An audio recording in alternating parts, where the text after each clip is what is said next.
What's up, everybody out there? I want to say thank you for tuning in over here to People I View. I appreciate it. We are on a roll, and I am going to continue this roll. Listen, I don't know why things are just popping up on my timeline now, on my YouTube page and all that stuff, but it's fine. I am so loving it, okay? Now, so there I am. I'm on YouTube, listening to, a couple of songs, trying to find some music. And I happened to see a thumbnail with Dionne Warwick. And I looked, I was like, okay, I wonder why Dionne Warwick is popping up on my YouTube page, And, music. And so I happened to look, and there is a song title that I never knew from Dionne Warwick. So I'm saying to myself, like, oh, okay. I said, that title sounds familiar. It's just like Anita Baker's song title. So I was about to keep scrolling down. Well, I'm not saying, no, check it out. Just go see, just click on it. If you like it, you like it. If you don't, you don't. You all tell me why I clicked on the thumbnail and I just started to, as the song is about to play, I scrolled on down in the description box. I was like, these songwriters look familiar. I was like, before the song just started playing real good, I was like, this is the Anita Baker song. Because I know these songwriters here. I know that these names look familiar. And the record started playing. And sure enough, I didn't know that No One in the World by Anita Baker was originally recorded by Dionne Warwick. And her version was produced by Barry Manilow. Yeah, I was on the floor. Like I was already on the floor, but then I was just on the floor, Dionne Warwick, to me, I think the shameful part about her career is that, I'm just saying it for what it is. It bothers me to know that someone so iconic as Dionne Warwick is probably not embraced by Black or African-American artists or audiences. That's a shame.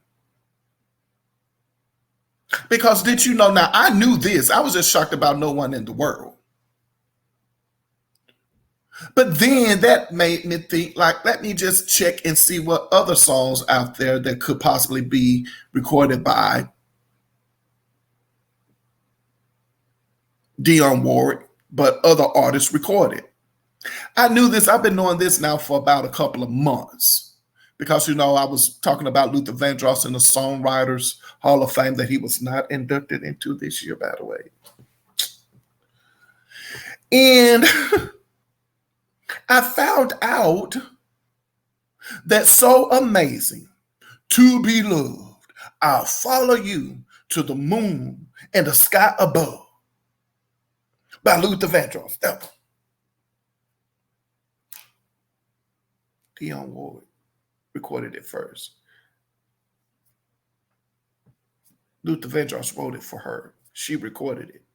Then Luther Vandross re-recorded it. I was like, huh? Baby.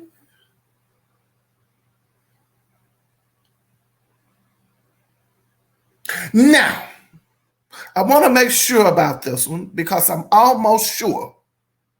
But I don't want to mess things up. But I'm almost sure. Now, I do recall going through my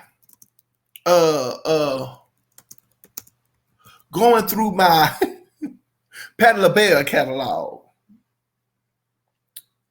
And guess what? So as I was going through my Patti LaBelle catalog, I discovered something else that I found shocking. Did you know that Dionne Warwick's version, or rather has a version of On My Own by Patti LaBelle? I didn't know that. Now, I knew about Luther Vandross's because I just love Luther Vandross's 80s catalog. So I knew that a lot of those songs Luther Vandross was singing were remakes, but that Luther can make it his own. But I was just so shocked and surprised, you guys. That's where I'm trying to get to, that Dionne Warwick. And I found myself not even cringing when I was listening to her versions of it. I mean, I'm not being funny, it's just that Dionne Warwick never came off to me as the soulful kind. She's definitely the Burt Bacharach, type, Barry Manilow. And I'm not dissing it. I like music. So I'm not dissing her at all. I'm talking about when it comes to R&B audiences. So I think it's very much needed mentioning that So Amazing to Be Loved by Luther Vandross, No One in the World by Anita Baker, and On My Own by Patti LaBelle. Like, we love those songs, but guess what? They came out of Dionne Warwick's catalog. I don't know. Tell me what you think. Why? I guess the question should be, why isn't Dionne Warwick embraced by African-American audiences that way? I know it definitely took a turn back in the day, when we saw her pop up on the Second Network and Friends. I know we was all looking like, Dionne, you on Second Network and Friends. I know we all looked at her sideways, and, the Black community when she popped up on that scene. But for the most part, musically, when we love you over here, we definitely love you over here, Dionne Warwick. And I just want to personally just pay homage to you, I do,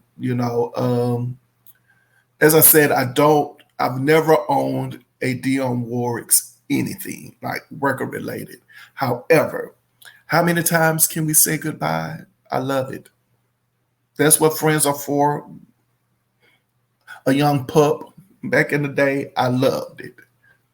I did. I love Sybil. If you know Sybil, she doesn't get enough respect. We need to cover Sybil over here. Now that I think about it. Sybil in the late 90s, Sybil with Walk On By and what's the other one?